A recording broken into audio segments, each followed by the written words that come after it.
Assalamualaikum warahmatullahi wabarakatuh. Salam sejahtera bagi kita semua. Om Swastiastu, Namo Buddhaya, dan Rahayu. Saya Muhammad Eko Setiawan dengan NIM 01219059 dari Prodi Manajemen Fakultas Ekonomi dan Bisnis Universitas Narotama Surabaya. Saya akan mempresentasikan hasil penelitian dari mata kuliah Metodologi Penelitian dengan dosen Bapak Agus Sukoco, ST.MM. Latar belakang penelitian. Industri UMKM atau usaha mikro kecil menengah di tanah air saat ini sedang menjadi tren dan memiliki persaingan yang cukup ketat. UMKM sangat berpengaruh untuk pertumbuhan ekonomi di Indonesia, serta untuk menekan angka kemiskinan yang ada. Para pelaku UMKM memerlukan strategi pemasaran untuk penyusunan rencana penjualan secara menyeluruh dan harus mampu untuk menembus pangsa pasar. Pemerintah sudah memberikan beberapa dukungan dan regulasi untuk meningkatkan kinerja pada sektor UMKM, di antaranya keringanan pajak, bantuan pendanaan, dan pelatihan. Meski demikian, usaha ini tidak akan berjalan secara maksimal tanpa adanya komitmen yang kuat dari pemilik UMKM untuk terus berinovasi. Inovasi harus dilakukan secara terus-menerus atau continuous, dan harus menyesuaikan tren yang sedang digemari masyarakat, serta melangkah lebih maju agar penjualan bisa tetap meningkat. Perkembangan teknologi dan informasi saat ini sangat berkembang pesat. Berbagai kegiatan bisnis dengan skala besar banyak yang memanfaatkan teknologi untuk menjalankan usahanya. E-marketing merupakan salah satu cara yang sangat cocok untuk diterapkan pada suatu bisnis yang ingin berkembang dan memperluas pangsa pasarnya. Dengan adanya e-marketing akan memaksimalkan dalam hal penyebaran informasi dan pemasaran produk atau jasa yang ditawarkan. E-marketing juga menawarkan berbagai kemudahan kepada penjual untuk membangun hubungan dengan pelanggan serta memudahkan cara untuk melakukan transaksi. UMKM Starlight Print merupakan salah satu bisnis kecil yang bergerak di bidang percetakan. Dengan persaingan pasar yang semakin ketat, tidak cukup jika mengandalkan promosi secara offline saja. Untuk tetap bertahan dengan persaingan yang semakin ketat, maka Starlight Print harus mampu menentukan strategi pemasaran yang jelas dan melakukan inovasi-inovasi baru untuk produk yang sudah ada. Rumusan masalah dari penelitian. Yang pertama, apakah strategi pemasaran berpengaruh signifikan terhadap penjualan? Yang kedua, apakah inovasi produk berpengaruh signifikan terhadap penjualan? Dan yang ketiga, apakah e-marketing berpengaruh signifikan terhadap penjualan? Tinjauan teori penelitian. Strategi pemasaran adalah upaya untuk menerapkan, termasuk dalam mengatur, mengarahkan, dan mengkoordinasikan kegiatan organisasi, dan secara efektif mengawasi atau mengendalikan kegiatan pemasaran dalam organisasi. Strategi pemasaran juga perlu melakukan kegiatan analisis, yaitu kegiatan menentukan pasar dan lingkungan pemasarannya, sehingga diperoleh beberapa banyak peluang untuk menduduki pasar dan berapa banyak ancaman yang akan dihadapinya. Inovasi dalam arti luas tidak hanya menyangkut masalah produk saja, akan tetapi juga dapat berupa ide, gagasan, atau cara-cara yang dipersiapkan oleh seseorang untuk membuat sesuatu yang baru. Inovasi sering diartikan sebagai perubahan yang bisa dirasakan sebagai hal yang baru oleh masyarakat yang mengalami.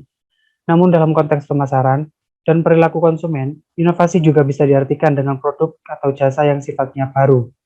Namun sebenarnya kata inovasi dapat diartikan sebagai proses atau hasil dari pengembangan atau pemanfaatan guna menciptakan atau memperbaiki produk yang sudah ada atau memperbaiki nilai yang lebih berarti.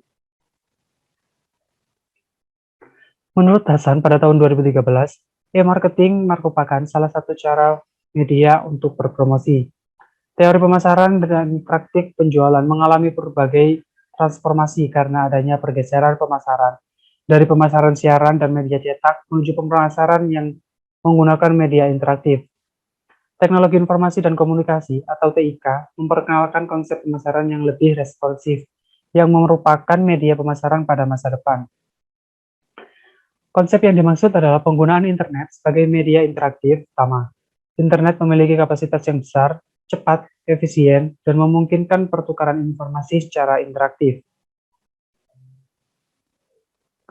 Teori-teori tersebut penulis rangkum dan simpulkan dari beberapa sumber buku dan e-book. Yang pertama, dari Manajemen Pemasaran oleh Rahmawati. Kedua, manajemen pemasaran oleh Agustina Sinta. Ketiga, manajemen inovasi oleh Afid Rolik Septiana. Keempat, bisnis kreatif dan inovasi oleh Yani Restiani W. dan Widi Winarso. Yang kelima, e-marketing oleh Mada Antara, Lusri Astuti, dan Inyoman Madiun. Beberapa referensi artikel penelitian terdahulu juga berkait dengan penelitian penulis lakukan, yaitu yang pertama, penerapan strategi pemasaran, inovasi produk kreatif, dan orientasi pasar untuk meningkatkan kinerja pemasaran UMKM oleh Elwisam dan Rahayu Lestari pada tahun 2019. Pengaruh inovasi dan orientasi kewirausahaan terhadap keunggulan bersaing UMKM kuliner oleh Indah Lestari, Miguna Astuti, dan Haryanto Ridwan tahun 2019. Yang ketiga, urgensi pemanfaatan e-marketing pada keberlangsungan UMKM di Kota Pekalongan di tengah dampak COVID-19 oleh Husni Awali tahun 2020. Yang keempat, pengembangan strategi marketing UMKM di Indonesia oleh Dihin Setiato dan Ignatius Joko Dewanto tahun 2016. Strategi pemberdayaan perilaku UMKM menuju ekonomi digital melalui aksi sosial oleh Debbie S. Wati, Ade Sadikin A, dan Lip Saripah tahun 2021. Yang keenam, analisis strategi entrepreneurial marketing terhadap keunggulan bersaing serta kinerja pemasaran pada pelaku UMKM oleh Entrio Febriantoro dan Hardi Bahar tahun 2019. Yang ketujuh, faktor adopsi e-marketing dan pengaruhnya terhadap kinerja pemasaran UMKM kuliner di Kota Bogor oleh Heri Prianto, M. Najib, dan Stevia Stepiani tahun 2020. Yang kedelapan, analisis komparasi strategi pemasaran home industry dengan cara tradisional dan e-marketing dalam peningkatan usaha oleh Nina Herlina tahun 2018. Analisis e-marketing terhadap keputusan pembelian konsumen secara online oleh Immanuel Chandra Irawan tahun 2020. Yang ke-10, pengaruh sistem pemasaran digital marketing terhadap peningkatan volume penjualan hasil industri rumahan oleh Teresia Pradiani tahun 2017. Metode penelitian dalam penelitian yang digunakan saat ini adalah penelitian kualitatif. Berdasarkan sumber data, maka data yang digunakan dalam penelitian ini adalah data primer dengan menyajikan data yang diperoleh dari hasil wawancara langsung dengan responden yang dijadikan sampel dengan menggunakan daftar pertanyaan yang telah disiapkan terlebih dahulu. Data yang digunakan dalam penelitian ini adalah data primer. Data primer adalah data yang dikumpulkan oleh dan diperoleh sendiri langsung oleh peneliti dari sumber penelitian. Untuk memperoleh data ini, peneliti menggunakan kuesioner. Kuesioner merupakan teknik pengumpulan data yang dilakukan dengan cara memberi perangkat pertanyaan tertulis kepada responden dan dijawabnya.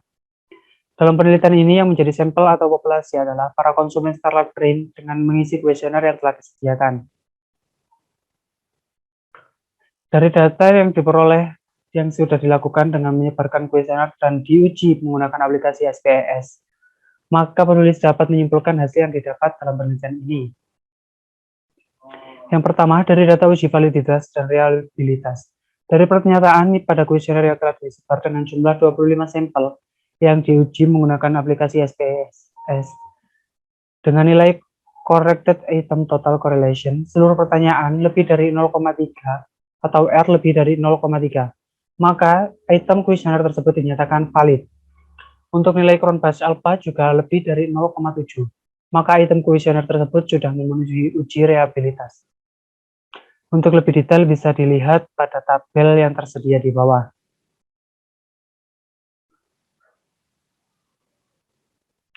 Yang kedua, sesuai dengan hasil uji data pada bagian tabel koefisien, dapat diketahui bahwa nilai dari ketiga variabel, yaitu X1 0,009, X2 0,756, X3 0,27.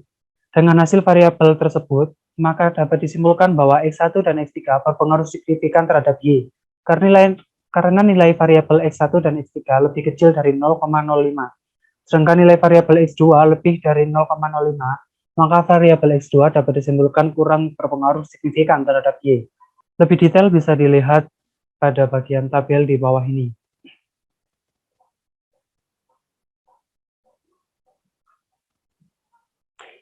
Besar nilai R-square yang terdapat pada tabel Murray-Sumeri adalah 0,344. Hal ini menunjukkan bahwa pengaruh dari X1, X2, dan X3 terhadap Y adalah sebesar 34,4%, sementara sisanya sebesar 65,6% bisa jadi kontribusi dari variabel-variabel lain yang tidak dimasukkan ke dalam penelitian. Sementara itu, untuk nilai E1 dapat dicari dengan rumus E1 sama dengan akar pangkat dari 1 dikurangi 0,344. Hasilnya 0,809. Lebih detailnya bisa dilihat pada tabel model Sumeri di samping. Sekian presentasi dari saya. Apabila ada salah dan kurangnya mohon dimaafkan. Wassalamualaikum warahmatullahi wabarakatuh.